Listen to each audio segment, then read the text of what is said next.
Ciao a tutti. Welcome to another episode of our virtual Aperitivo. Grab your drink and join us. Today we have our friends from Orso, Marso, Christoph and Eliona. Hi. Hello, everyone. We met them several years ago. We've been It's like 7 years ago. pretty much when we first came here, I think. Yes. So tell us a little bit about how you ended up in here in Calabria.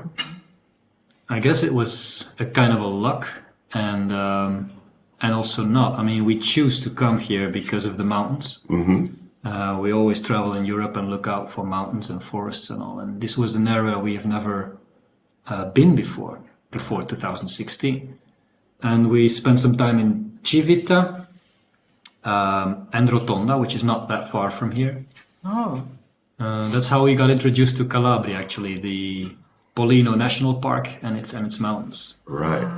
So you ended up right at the foot of the park. Yeah, in the center, actually, yeah, in the highest points. Yeah. Yeah. And you have an interest in the outdoors and the wilderness. I mean, that's obviously why you like it so much up there. And you took us up on a hike, and that's something you seem to be real interested in. Yeah, we're just looking for more rough parts of nature, meaning things that are not constructed by humans. It's something that's wild, Right. and you can find this here. You know, you can see what I've learned in the years is you can see things growing and changing right in front of you, and that's why we like this place so much. We're always looking for nature. Also, probably there are areas where there's less people, Yeah. not very touristic parts. Yeah. But you seem to like to introduce people to looking at nature in a slightly different way. I mean, when we went with the walk with you, we kind of noticed that. That's a very good remark, yeah. I've learned in the last couple of years that there's a different approach in how you can... right. Thank you very much. oh well, put that right. There's a different approach in how you can connect with nature. You can just walk around and enjoy the scenery, but you can also just take it in. Right. And I think there lies some kind of not a mission, but something I really like to do is to bring the people a little bit deeper. Right. Slow down and talk about what you see, and I get a response on that. Well, I noticed that I felt a different relationship to the natural surroundings when we were walking and talking with you about that, as opposed to just heading on and heading for a destination. It was more slow down and pay attention to the All details, we can notice all the things that otherwise we would be maybe missing. I'm really happy you guys are mentioning it this way.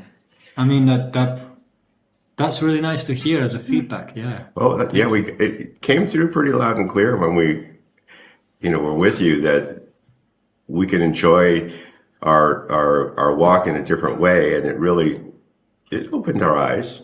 Nice. Sometimes you don't think about it. Like I say, sometimes I'm going and you don't look at the things as they're right in front of you. You're maybe looking down the road or thinking of where you might end up. So slowing down. And you mentioned there was kind of a philosophy about that, which I thought was interesting at the time. A Japanese, I think, philosophy. Right. It's a term known in Japan as Shinrin-yoku. And in English, it's translated as forest bathing. Okay. The thing is coming up, but it originated in Japan in the 80s, Okay. late 70s. But they've been doing it for hundreds of years. But at a certain moment, the government in Japan started to notice that people actually, when they were practicing Shinrin-yoku, they were doing better in their jobs, in their lives. Interesting. Yeah. So they started to motivate people to do this. And this is how it also was brought out outside of Japan. And I was lucky to find people in Belgium who did this. And at the moment now I'm a certificate guide as a forest-based guide. Okay. And this implements that I know how to take people to the forest and do exercises and bring them into a deeper connection Right. in everything that the forest gives you, in all the senses, the smell, sound, vision, touch, and most importantly, the guts, you know, the intuition, what do you get from it when you're there? Yeah. Oh, that would sounded really interesting. It sounded like something we could all use. You know, a good way to decompress. Yeah. You know, just the lifestyle here in Calabria starts you kind of in that direction. I think coming from the States where everything is high stress, fast, you know, we live in one of the most beautiful parts of California. And there are times we don't see or notice nature for months. You know, it's to and from work. And yet we're right there. Every day it can be part of our life. And we manage to like tune it out.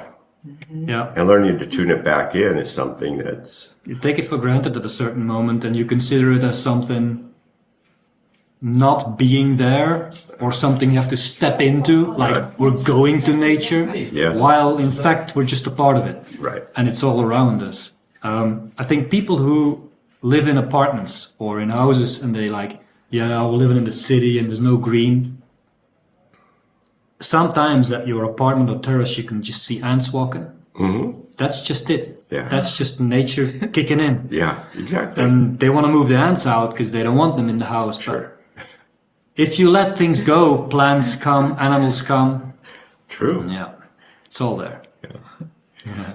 So is this something you want to pursue more? Like you say, you've got a certificate for doing it. Certificate, it says like a word, like a paper, but somebody taught me the skills, right? Right there. Yeah. And I want to do something with that. And I already did a few years ago. I focused more on myself and my family in the past year and a half. But in the future, I want to build something out, more like a place where people can come to us to spend time and to find peace and quiet. Let's just use those two words: silence and a way or a chance to connect again with your natural self. Cool. Yeah. So, sorry. You have one more thing? I can keep talking about it. Yeah. Yeah. I'm gonna eat one of those. Well, what I was thinking is we'll take a little break here. We'll come back. There's some more about Christoph that's interesting that we should talk about. But let's let you eat first. To me, amazing how you celebrate your New Year. Yes. You can talk about that. What Dorina just said. It doesn't matter that you're not there this year, but we were there last year. So you can talk about that experience, how we search for the place, then we find the place, we prepare it and all. That was so interesting. I will start this tradition. It's actually my tradition because I started to do that when I was living on my island on settling, and we with my friends we always snowboarded a lot, and obviously like what to do at New Year, we was just grabbing our snowboards and walking up the slope because everything was not working, the lifts was down. Okay. So we just walked up with all the food. We put snowboards in the snow, made a table out of them, put all the drinks and start cooking blue wine, make a fire. Yeah. And we always was nice because our ski slope, looking at our town, a town is in the valley. So when we're on top, we see all the fireworks as well. So all over town going is... Wow. It's very nice. That should be so interesting. So this time, that's what you do. You just walk somewhere. Last year we went together. This year I was alone, and I didn't want to let go of that ritual. Yeah. It turned out to be.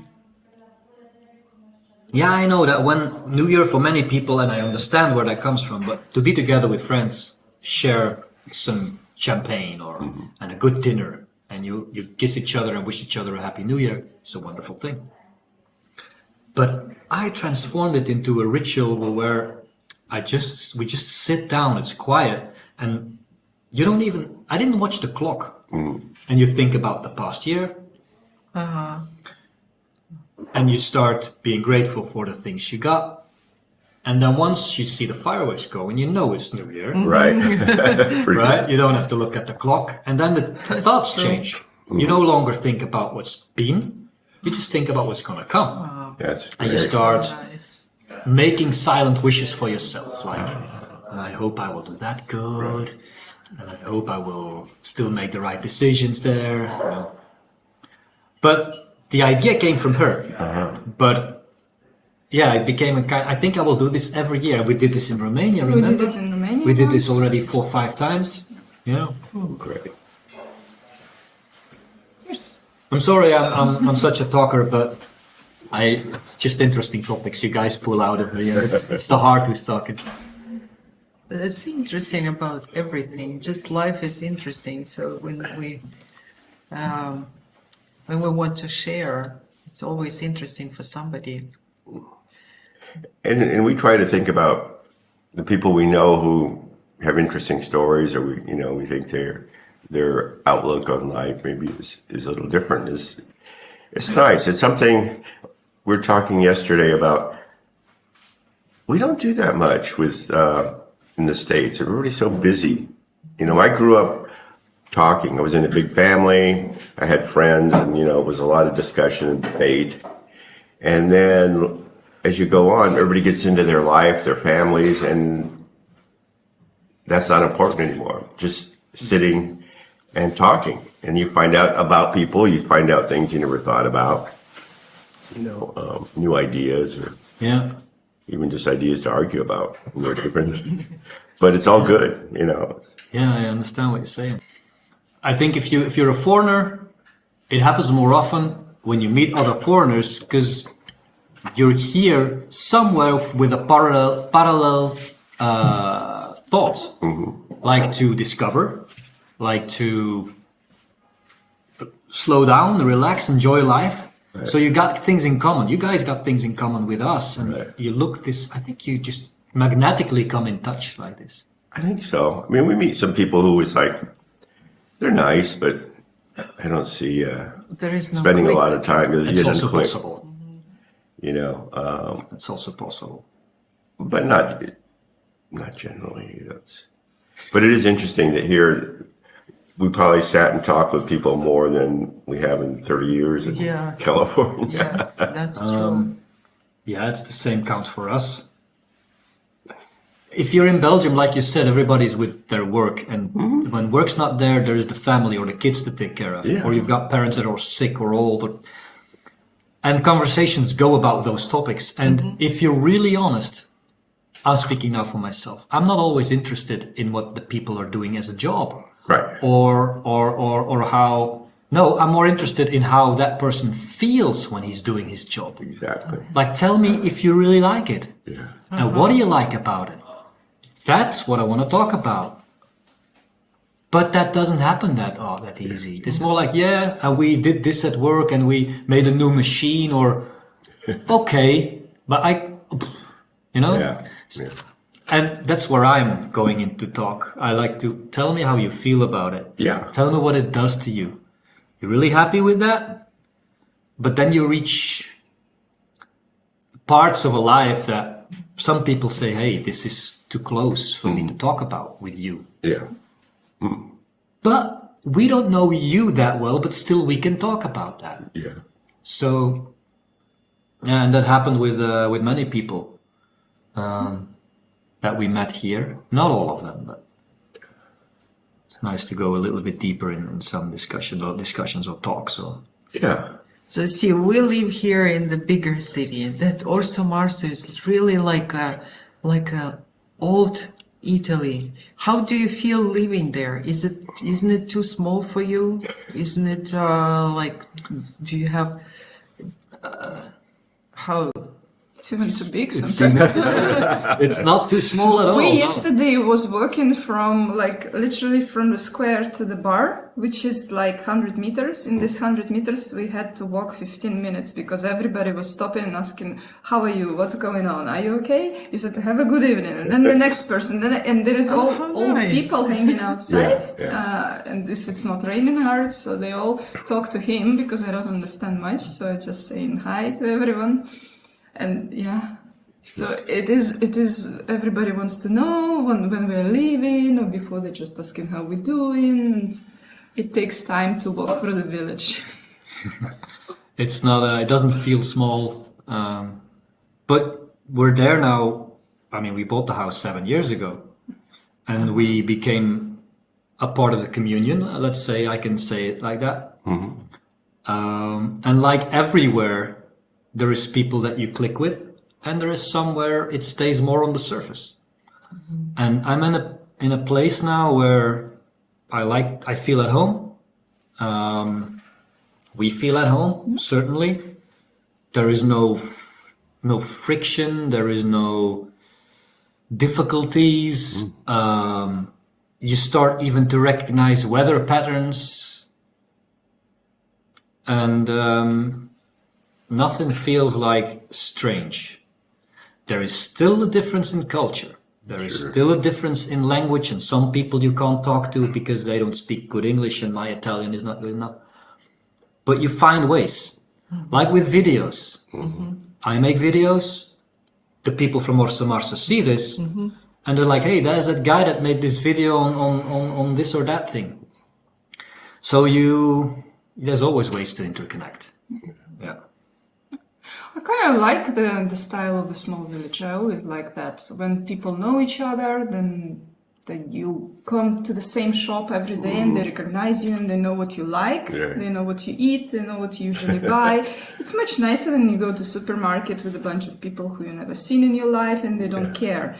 Here's that's nice. And even the little village, for the little village, we have everything we need. We have a vegetable shop with very fresh and nice food, which locally grown mostly at the season. Most of them, yeah. A few shops which sells meat and cheese, all different products. Few supermarkets, a post office, everything. Pharmacy. So everything is there.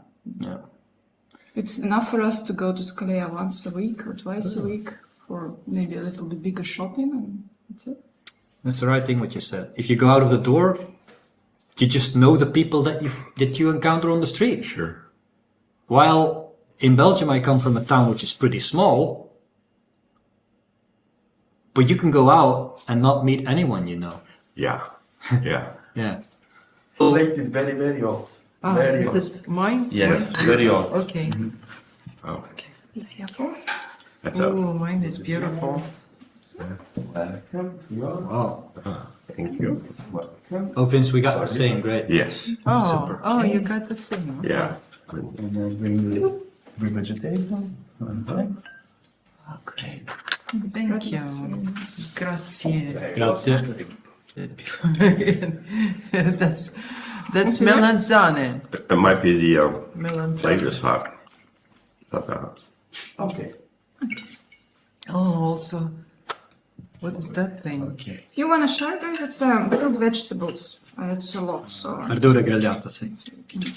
Oh, verdura grigliata. Olive salt and pepper.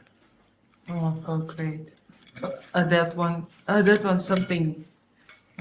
Squid. Squid. Grilled squid. This stuff? No. No, just. Oh. But I It's don't. stuffed with its own. I can't really cook it myself, Arms. so I always take in the restaurants fish or squid, which I don't know how to cook. So that the meat wasn't good, so it was expensive and it wasn't good quality, so we didn't do it much.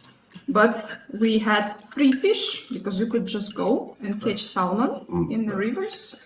You can catch crabs if you dive. My dad learned to dive just to catch crabs. Wow.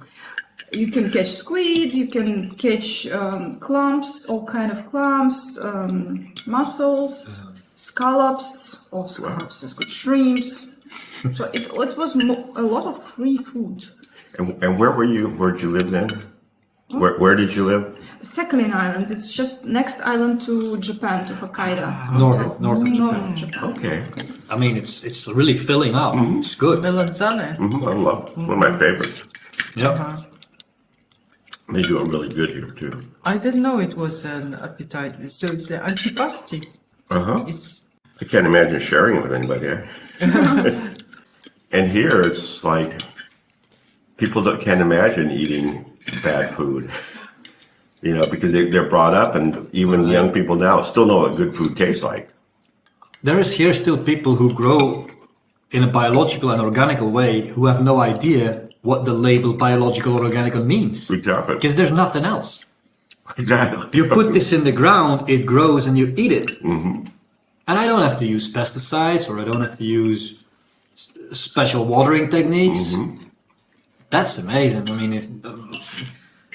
it isn't amazing at all, but you can still find it. It's hard getting used to the fact that all those vegetables don't look perfectly uniform. You know, the tomatoes aren't all the same size. Look at that. That's a good remark. Yeah. yeah. Things have a little bit of, maybe they're dry a little bit. Or, Spots on them. Yeah. But that's how my actually parents or my grandmother teach me how to choose apples on the market. She says you go to the market and you look at the apples which have spots from the insects, because if insects are eating them, they didn't They're use good. pesticides on them, so they are natural and they are organic. And the same they say about in Russia. It's very popular this dry apricots, kuraga. And usually they sell it in the shops. It's bright orange color, like orange, very beautiful, nice looking, makes you want to eat it. But this is not a natural color, because when you dry an apricot, it turns brown, and it's ugly brown shrink thing. And that's what you have to look for when you buy these dry fruits as a snacks. We use it a lot when we go hiking or something. But you have to look for most ugly brown ones rather than bright. I had a New Year's dinner late lunch, with one of my neighbors. And he had cooked a type of calamares, and I forgot the name. Pulpo? No, pulpo is octopus. So it was a type of calamares, but it was way more softer. And he says, this is that type. He gave it a name. And this is, and I say, yeah, but this is fresh. He says, no. What? Yeah, this was frozen. I said, that's impossible. It tasted like you were eating a banana. That's soft. wow. It tasted really good. He says it's more expensive than the calamari. I forgot the name now. So there is different types, of course. Probably more expensive, probably more rare to catch, which is He makes really good. rings, the fried Yeah, he made the rings. fried rings. The rings. Yeah.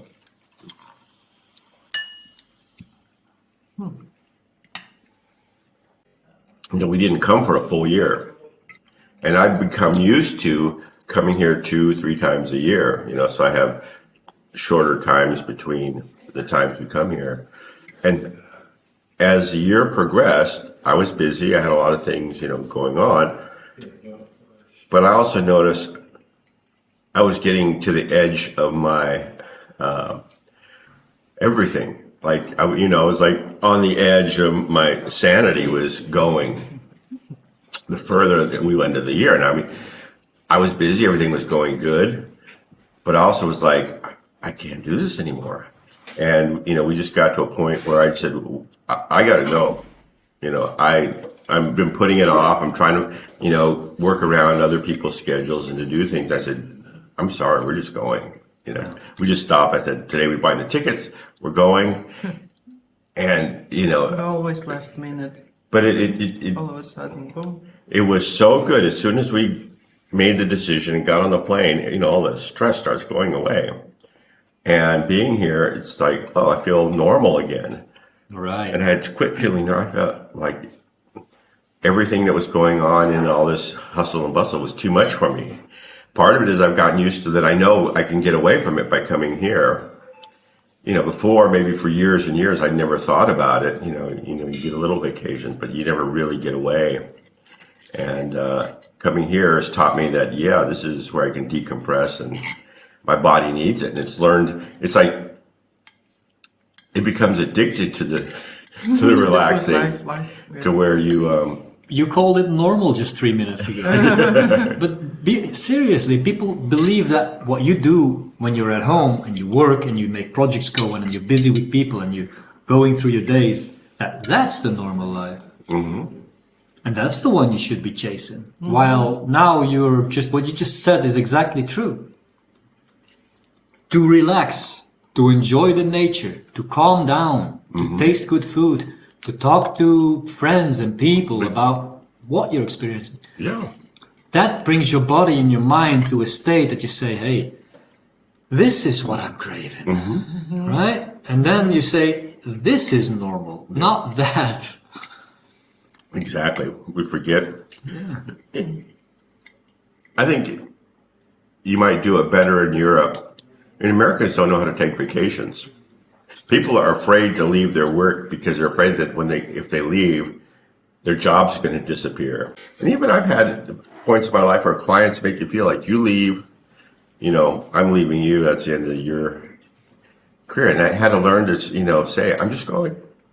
It was hard in the beginning to say, I'm going for 2 months. People would go, what?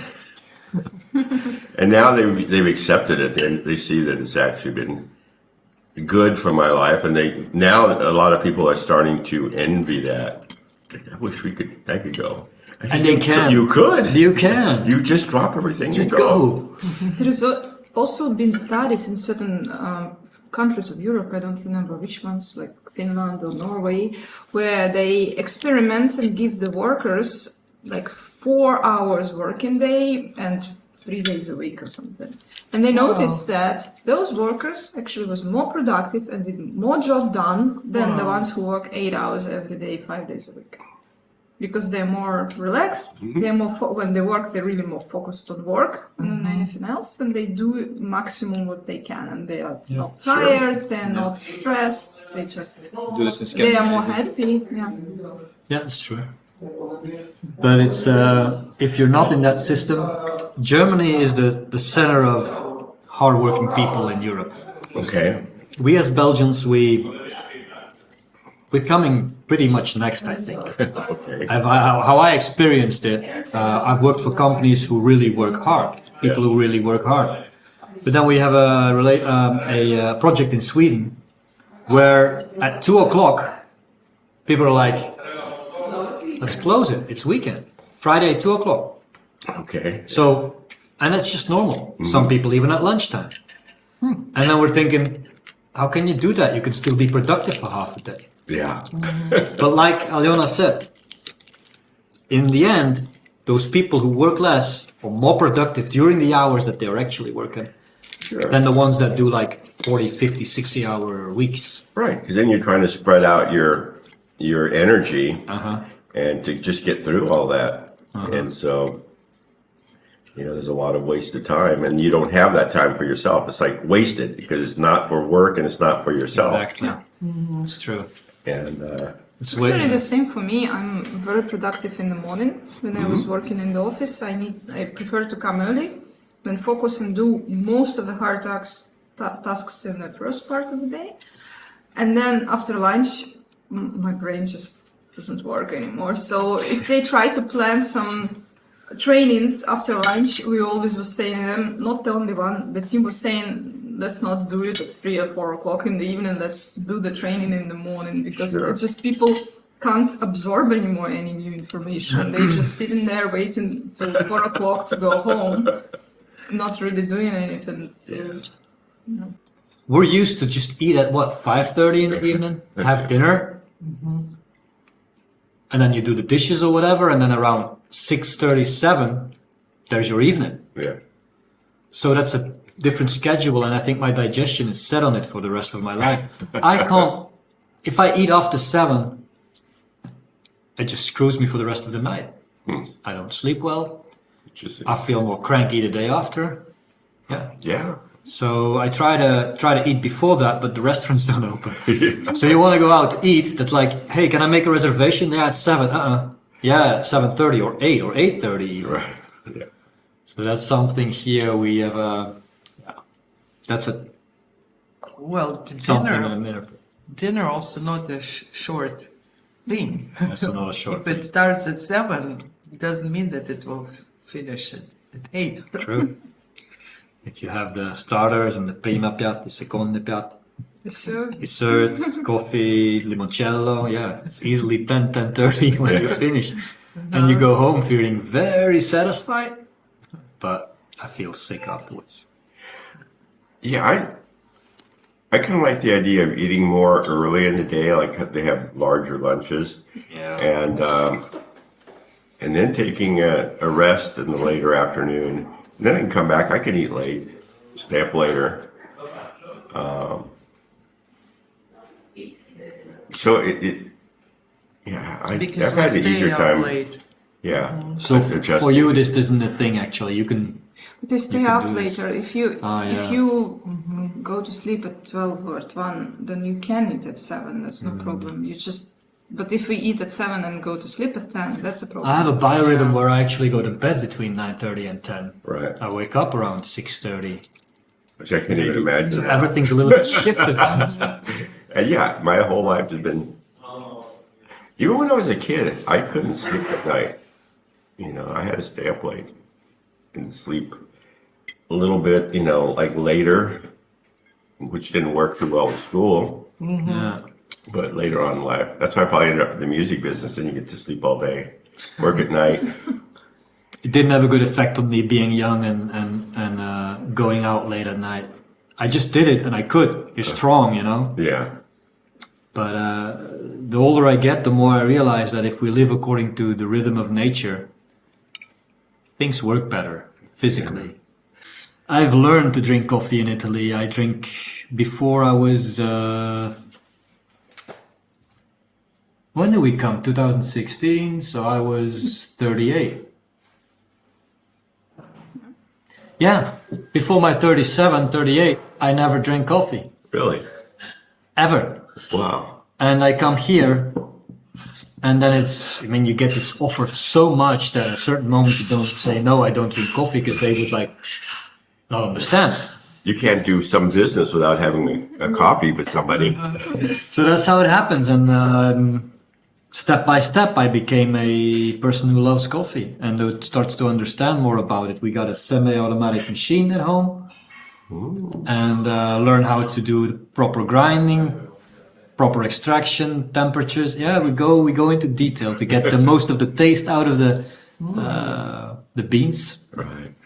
Yeah. You remember before you were saying, "Oh, what is coffee? It's just water with a little bit of color." Yeah, but we drink. My parents, they just like to drink thin coffee, which is more tea, you know. Yeah. Yeah. So how did I know? The I cup. can show it like this. Look at this. This is no, Stick the spoon. Bring the spoon out, There's, Oh and wow! you see how deep it is. Wow. But people who love coffee understand. yeah. Yeah. I love the taste of coffee. Me too. I love the smell. But Then there was a period of time when I was working a lot. Another engineer and I would compete to see who could make the strongest coffee. Why we did that, I don't know. To the point where we made it so strong that it started my heart having palpitations. And for years, I still can't really drink it in America. It just immediately kicks my heart right up. Here it doesn't. Here it's clean. Because the caffeine level is low. Yeah. Yeah. I'll get a good buzz off of it. A good buzz, yeah. Yeah, I remember making the mistake to drink 3 within the hour, and I got nauseous. I really got nauseous, headache, and I nearly couldn't drive the car anymore. It was just too much. Yeah. That was in the beginning. wow. And I was like, okay, just one a day is enough. Yeah, one's perfect. Some people who just drink it, I mean, every time they turn around, they stop and have a coffee. It's like, that's why they don't. But I already do have signs when I do not drink it. If I go 24 hours without a coffee, I do get headaches. Yeah. Wow. This is a sign of the body asking for caffeine. They call that addiction. They call that addiction, and it is. I'm not afraid to say this. I'm not ashamed to say this. My body reacts when I do not drink coffee for 24 hours. Sure. Headache, and it's a certain type of headache. Drink a coffee, 20 minutes, half an hour later, headache's gone. Wow. It happens, and I don't want this, Yeah. but it is what it is. Yeah. It's a pretty benign addiction. As long as you can get you're near, well, if you're in Italy, you're not very far from a place to get coffee. If you walk about 50 meters, you can find another one places. Yeah, you find it easily. That's the thing about this addiction. It's legal and it's everywhere. Yeah. And it's affordable. And I don't know Yeah. what you've been used to paying coffees like in Belgium, but I know in America, you want a coffee, it's at least $5. 3.5, I think. Some places still do below €3. Really? But in most of the places, like a good restaurant, you'll probably be around €3.5 for a cup of coffee. Yeah, and we're talking 5 at a takeaway in a cardboard cup. Okay. But that's then probably also like half a liter or something. I mean, yeah, a lot of coffee. Yeah. Yeah. Or water with a taste. Yeah. Yeah, you're €1. Yeah. Mostly €1, I like. You can handle that. Yeah. One thing we haven't got into at all is we're talking about Christoph is made one film that I've watched. I don't know how many long form you've done.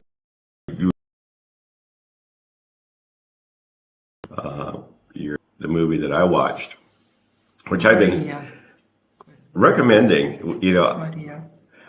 I have a lot of conversations with people about the food here and why it's better for you, you know, why people feel better eating here in Calabria than, you know, pretty much the States or, you know, a lot of the bigger industrialized countries. And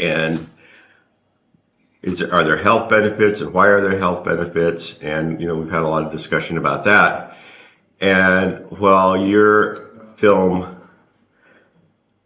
isn't specifically about that, I think it shows an aspect of why the food is different here. You know, yes, you know, maybe they don't use pesticides, maybe it's smaller growing, but I think it has something to do with what people put into their growing. You know, you're the woman in your film was Maria? Teresa. Teresa. That is. It's one of those There's saint one, names. there's one from Maria as well, but the one you're yeah. talking about is Teresa. The Maria, the older. That was one of the latest videos. Oh, Yeah. I Okay. love that one also. If you could wake up in the morning and say, all right, I got this and this to do, I can't wait to start doing this. And then go to sleep and say, hey, yeah, I accomplished this. Oh yeah, that went great. I got to do that differently next time. And go to sleep. If you could live like that, everybody wants to do this. Just do what they love to do. And I saw that when I met her. I saw how she's busy with her shop, how she's putting her veggies out there and she's making photos of it and sending it with her friends in WhatsApp. Like, look, I've got fresh cauliflower today. Come and get it. Just that. And I wanted this movie to be something, let's say movie, documentary. The videos I made is mainly because I want to share how I see things. I don't want to tell people how to look at things. I just hope that by watching my videos, they kind of get an idea of how I look at things. And then maybe that comes back with some different feedback also, like you did, Vincent. I love that. And this first documentary, which is a little bit longer, I took with another camera, a little bit more professional approach.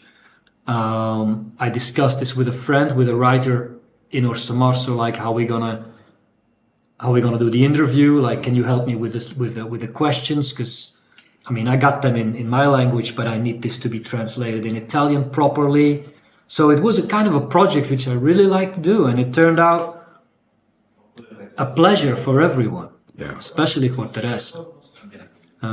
That one. And since I've done that one, I realized that even more to reach out for the authenticity of things. What is just there, without creating a script, without forcing things like it's better that it's like that. No, it's just there as it is. Yeah. Capture it, share it, and see how it enters people's minds. Yeah. And I got that from the film too, as I started watching it on one level, and as it progressed, you know, I started feeling like, you know, here's another angle, a story, and I think you left it open to that. It's like you weren't trying to manipulate a viewpoint. We'll put a link in the description in the video, so if people want to go check it out, they should.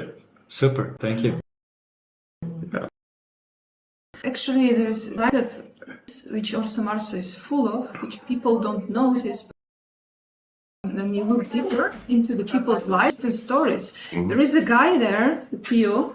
I seen him in all summer in the morning at 6 o'clock walking to his garden, and his garden is about 2.5 kilometers away, the river.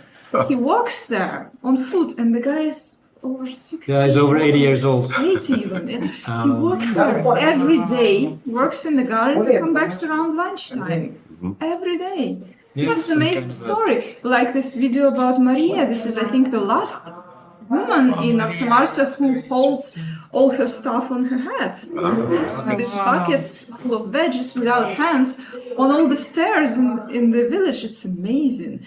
There is a woman there who sings in the choir in the church, Right. and her voice is amazing. And I heard it only once, this choir, but I don't like churches, and I don't really like this. But when I was sitting there, I was like, wow, they're singing so beautifully. It's full of stories, it's full of lives and authentic things, and it's for a small village, it's so interesting. I think, Irina, if you take the bus off onto Orso Marso, you get to know people, you're gonna have a lot of inspiration for new videos to send. Yeah, surely.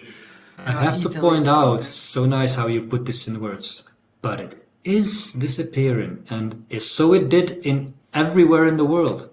Authentic things, which knowledge of plants, knowledge of herbs, knowledge on how to cook things from hundreds of 200 years.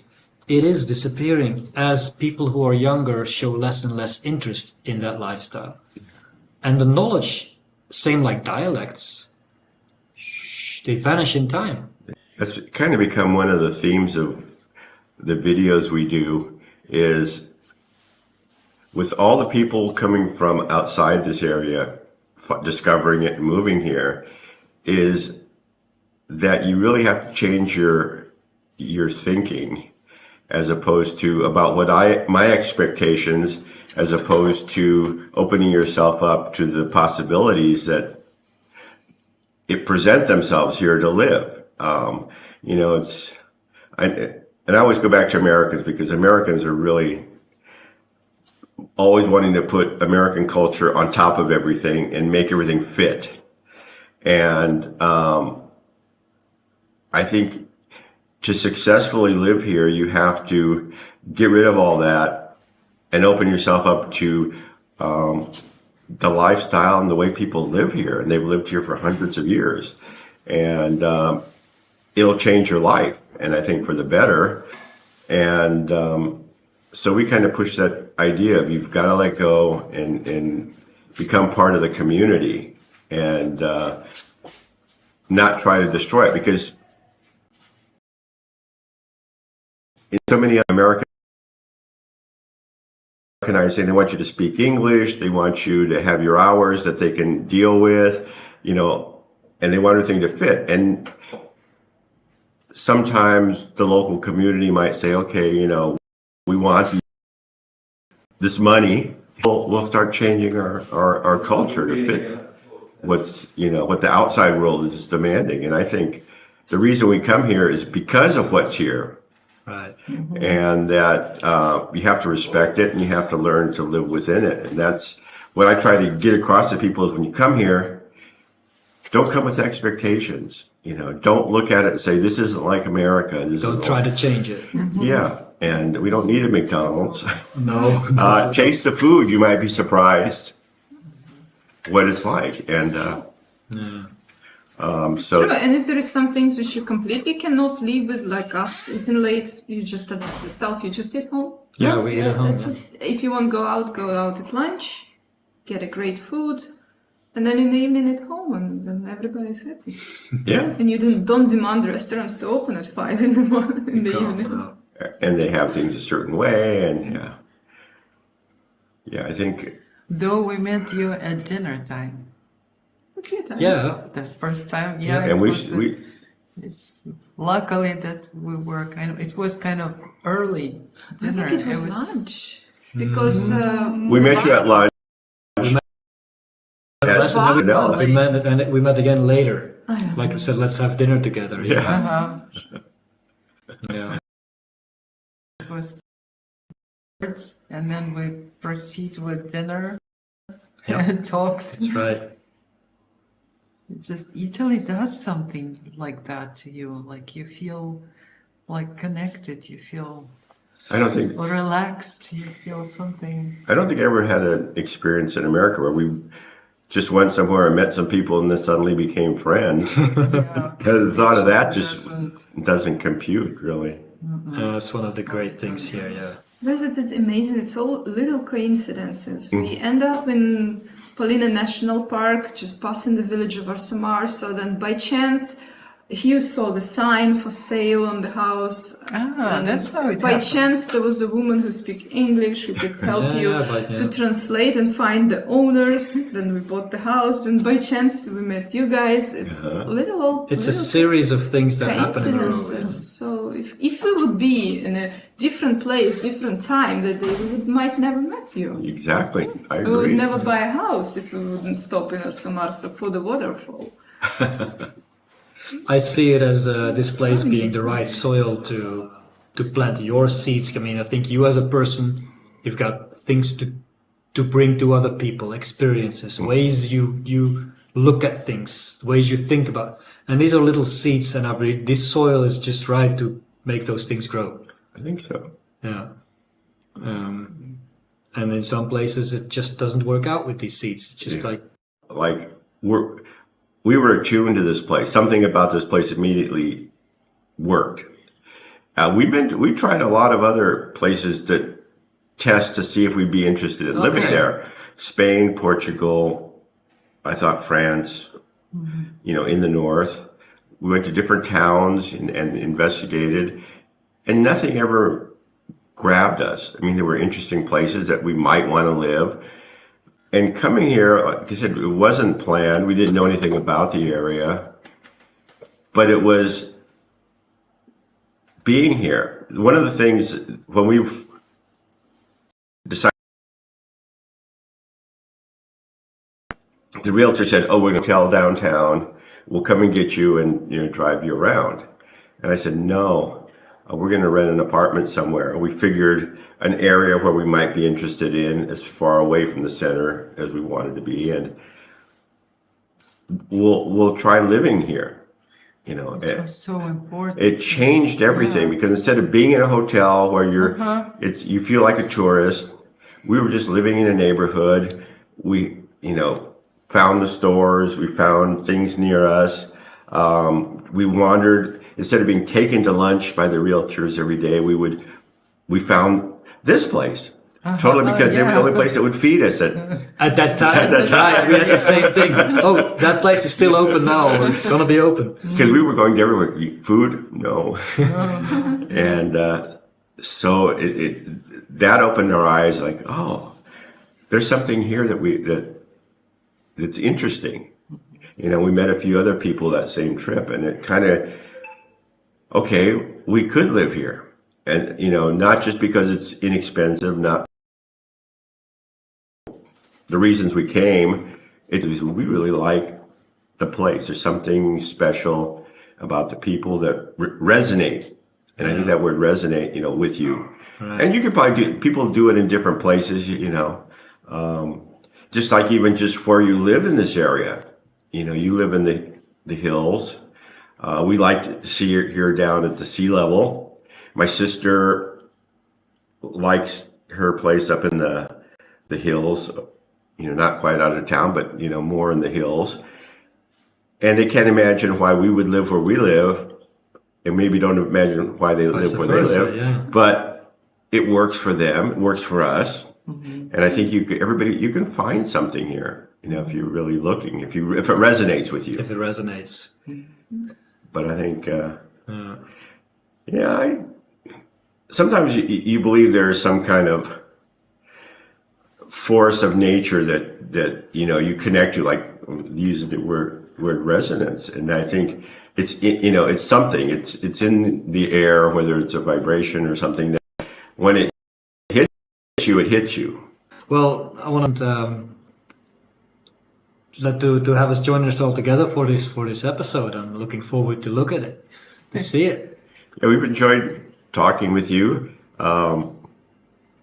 Like I said, we've known you for a while, and we've always had some good conversations. So it's nice to get you to sit down, and we can share this with the rest of the world out there. I wanna take the opportunity to ask the subscribers, or to say the subscribers from your channel, that they can ask me questions as well if they see things in my videos about this place or about moving to this place. Yeah. We all have got our experiences, and if that's what your subscribers are looking for, I can help. Yeah. We'll put links to your channel and to your Thank videos, and they can check those out. So like always, please like if you like this video. Please subscribe to our channel. It would mean a lot to us. and then hit the bell, and so you'll be notified of any new videos. And we'll see you next time. Ciao. Ciao. Bye. Ciao ciao, arrivederci.